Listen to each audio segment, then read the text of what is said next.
جب کسی عورت کے شوہر کا انتقال ہوتا تھا تو زمانہ جاہلیت میں عورت 2 سال عدت گزارتی تھی. کتنی؟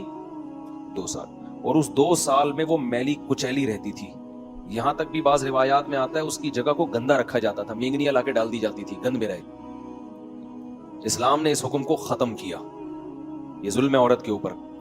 اللہ نے حکم دیا 4 مہینے 10 دن بس, اور اس میں میلی کچیلی نہیں رہے گی, نہائے دھوئے, بس زینت اختیار نہیں کرے گی, زیور نہ پہنے, خوشبو کا استعمال نہ کرے, زینت اختیار نہ کرے, باقی نارمل رہے, گھر سے باہر نہ نکلے. وہ ایک صحابیہ نے نبی صلی اللہ علیہ وسلم سے اجازت چاہی کہ بھئی 4 مہینے 10 دن میں یوں کر لوں, میں فلانی جگہ چلے جاؤں. آپ نے فرمایا اللہ تعالیٰ نے تمہیں یہ آسانی دی ہے کہ وہ زمانہ جاہلیت کا حکم اللہ نے منسوخ کر دیا, اب اتنی آسانی دے دی, تو اب اس حکم کو فالو کرنا پڑے گا. اب آج کل خواتین کیا کرتی ہیں, شوہر کی ڈیتھ ہوئی, جو دیندار نہیں ہے ان کی تو بات ہی نہیں کر رہا نا, ان کی نظر میں تو عدت کی کوئی 2 ٹکے کی حیثیت ہی نہیں ہے, وہ تو اس کو دقیانوسی حکام سمجھتی ہیں.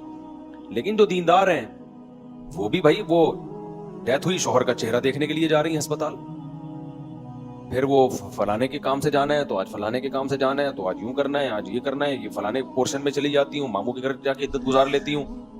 بھائی اللہ تعالیٰ نے جو عدت کے حکام دیے ہیں, شوہر کی ڈیتھ ہوتے ہی عورت کی عدت بولو شروع. اور عدت میں 2 کام لازمی ہیں, گھر سے نہیں نکلنا ہے, زینت اختیار نہیں کرنی. اب اس میں لوگ ہمیں تنگ کرتے ہیں, یار وہ چہرہ دیکھنے جانا چاہتی ہے ہاسپٹل میں. بھائی شوہر کو گھر لے آؤ, اگر بیوی نے اپنے شوہر کو دیکھنا ہے, میت کو گھر لے آؤ. عورت نہیں روڈ پہ آ سکتی, جنازے کی چارپائی کے پیچھے پیچھے جا رہی ہوتی ہے گھر سے باہر نکل کے, پھر اللہ کو غضب آئے گا. جب میں نے ایک آرڈر دے دیا ہے اس کو ہلکا کیوں لے رہے ہو؟ عیادت کے لیے نہیں جا سکتی وہ, سمجھ رہے کہ بھئی فلاں بیمار ہے تو چلو میں عیادت کے لیے چلی جاؤں, فلاں کی ڈیتھ ہو گئی چلو میں تعزیت کے لیے. حج ختم ہو جاتا ہے اس سے. حج کی کتنے مسئلے آتے ہیں, عورت نے حج کی درخواست دی ہوئی ہے, نام آ گیا, حج پہ جانے کی تیاری ہو گئی, شوہر کا انتقال ہو گیا, اب جس دن جانا ہے 4 مہینے تو ہو جائیں گے, 10 دن رہ جائیں گے. تو ہم کہتے ہیں بھائی 10 دن کیا, 1 گھنٹہ بھی رہ گیا ہونا 4 مہینے 10 دن ہونے میں, آپ کو 1 گھنٹہ پہلے بھی نکلنے کی اجازت نہیں. بے شک حج ضائع ہو جائے کوئی بات نہیں, حج کینسل ہو جائے, کیونکہ حج کی فرضیت پہ عدت مقدم ہے. حج اگلے سال بھی ہو سکتا ہے, عدت تھوڑی ہو سکتی ہے. تو ہاں یہ اللہ نے آسانی رکھ دی ہے کہ جس عورت کا کوئی کمانے والا نہ ہو, اللہ نے لچک, جہاں شدید ضرورت تھی وہاں اللہ نے خود بخود لچک رکھ دی کہ بھوکے تو نہیں مر سکتے نا, کمانے والا کوئی نہیں ہے تو کمانے کے لیے جا سکتی ہے, مجبوری ہے بھائی کمانا. اس میں فقہاء نے بیان کیا دن میں جائے بغیر زینت اختیار کیے, اور دن میں واپس آ جائے, اور صرف کمانے کی حد تک باہر نکلے, ادھر ادھر نہ جائے. اب اس میں خواتین یہ کیوں ایسے کیا, بھائی اللہ کا حکم ہے, اب اس میں آپ کو چونو چرا کی اجازت بولو نہیں ہے, بس آرڈر دے دیا. پھر اللہ نے یہ بھی حکم نازل کر دیا کہ اگر عورت پریگنینسی میں ہے تو بچہ ہوتے ہی اس کی عدت ختم ہو جائے گی. دیکھو ہمارے نبی صلی اللہ علیہ وسلم بھی اللہ کے آرڈر کے سامنے کیسے اپنی عقل نہیں استعمال کرتے تھے. ایک صحابیہ کو حمل تھا, ان کے شوہر کی ڈیتھ ہوئی ہے اور ادھر بچہ پیدا ہو گیا, ادھر ڈیتھ ہوئی اور ادھر فوراً ہی. اب ان کو خیال ہوا بھائی اتنی جلدی تو عدت پوری نہیں ہوتی, تو کیا کرنا ہے, نبی نے سے مسئلہ پوچھا گیا, آپ نے فرمایا ختم. جب اللہ نے کہہ دیا وَأُولَاتُ الْأَحْمَالِ أَجَلُهُنَّ أَن يَضَعْنَ حَمْلَهُنَّ, کہ حمل والی عورت کی عدت یہ ہے کہ بچہ جن لے. بچہ جن دیا تو اللہ نے تو نہیں کہا کہ 1 سیکنڈ بعد جنے یا 1 سال کے بعد جنے, اللہ نے یہ کہا ہے اللہ نے قرآن میں. تو ہمارے نبی بھی اللہ کے حکم کو کیسے فالو کرتے تھے نا. اگر یہی بچہ پہلے پیدا ہو جاتا, پیدا ہوتے ہی شوہر کی موت ہو جاتی. فقہاء بہت باریک مسائل بیان کرتے ہیں, اور آج کل کے اسکالر نا ان کا مذاق اڑاتے ہیں کہ دیکھو یہ اتنی باتوں میں لوگوں کو الجھایا ہوا ہے. فقہاء نے بیان کیا ہے کہ ادھر بچہ پیدا ہوا, کیونکہ ایسا ممکن ہے, قانون جب لکھا جاتا ہے تو امکان کو بھی لکھا جاتا ہے کہ ابھی آدھا بچہ پیدا ہوا ہے اور شوہر کی ڈیتھ ہو گئی تو کیا ہوگا. ایک ہے بچہ پیدا ہوتے ہی شوہر کی ڈیتھ ہو جائے, تو بچہ چونکہ پہلے پیدا ہوا ہے, شوہر کی ڈیتھ بعد میں ہوئی ہے, تو اب عدت کیا ہوگی, اب 4 مہینے 10 دن چلے گی. ادھر شوہر کی ڈیتھ ہوئی اور فوراً بچہ پیدا ہو گیا تو عدت ختم.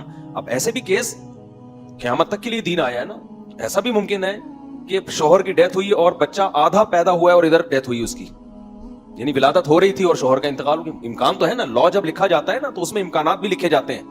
تو فقہاء نے اس میں بھی بحث کی ہے کہ اس صورت میں کیا ہوگا, یا عورت کنفیوز ہے, پتہ ہی نہیں چل رہا کہ جب اطلاع ملی ہے تو بچہ پیدا ہو چکا تھا یا نہیں ہوا تھا. اس کے بھی فقہاء نے حکام لکھے ہیں. تو بہت باریکیوں میں جا کے, تاکہ آئندہ آنے والے لوگوں کو کنفیوژن نہ ہو. آپ کتاب میں جا کے دیکھو, ہر مسئلہ فقہاء نے ڈسکشن کی ہے اور اس کو بیان کیا ہے. تو ذرا سے فرق سے عدت کا حکم چینج. لیکن کیوں اتنا احتیاط کیوں بھائی؟ اللہ کا جب لا ہے تو وہ 2 اور 2 4 کی طرح ہے. سمجھتے ہو گے نہیں سمجھتے ہو؟ جب اللہ نے کہہ دیا کہ بھائی جو حمل والی عورت ہے اس کا بچہ پیدا ہوتے عدت ختم, اگلے سیکنڈ میں بچہ پیدا ہوا عدت ختم. حضرت عائشہ کا قول ہے یا کسی صحابی کا کہ شوہر کو ابھی غسل بھی دیا جا رہا ہو نا, ابھی دفنایا بھی نہیں جا رہا ہے, اور بچہ پیدا ہو جائے تو بس ختم عدت, چاہے دفنایا بھی نہ ہو, فوراً نکاح کر سکتی ہے وہ, ٹھیک ہے نا, فوراً نکاح کر سکتی ہے. تو اللہ نے اجازت دے دی اس کو. اب اس میں حکمت کیا ہے ہمیں نہیں پتا بھائی, اللہ کا حکم ہے, نص وارد ہو گئی تو نبی نے بھی اس پر عمل کیا, صحابہ نے بھی, ائمہ مجتہدین نے بھی. لیکن یہ نہیں ہے کہ جی 40 دن کی عدت, بعض 40 دن کی عدت منا رہی ہیں, بعض جو ہے وہ سفر کر رہی ہیں عدت کے دوران. تو ہاں گھر اکیلا ہے, وحشت ہے اس میں بہت زیادہ, خوف ہے, کوئی خطرہ ہے چوری چکاری کا, تو مجبوری میں پھر وہ گھر چینج کر سکتی ہے. جیسے کوئی ایسی جگہ پہ رہ رہی ہو جہاں چور ڈاکو کوئی ساتھ رہنے والا نہ ہو, وہ ایک الگ مسئلہ ہے. تو یہ تو میں نے کچھ تھوڑی سی وہ اصل بات یہاں سے شروع کی تھی کہ کام جب مسلط ہوتا ہے تو ہو جاتا ہے.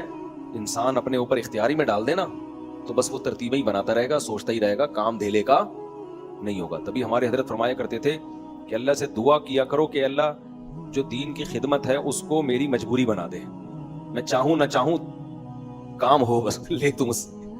تو یہ اللہ کا بڑا فضل ہے, مولوی نہ بھی چاہے تو دین کا کام اس کو کرنا پڑتا ہی ہے.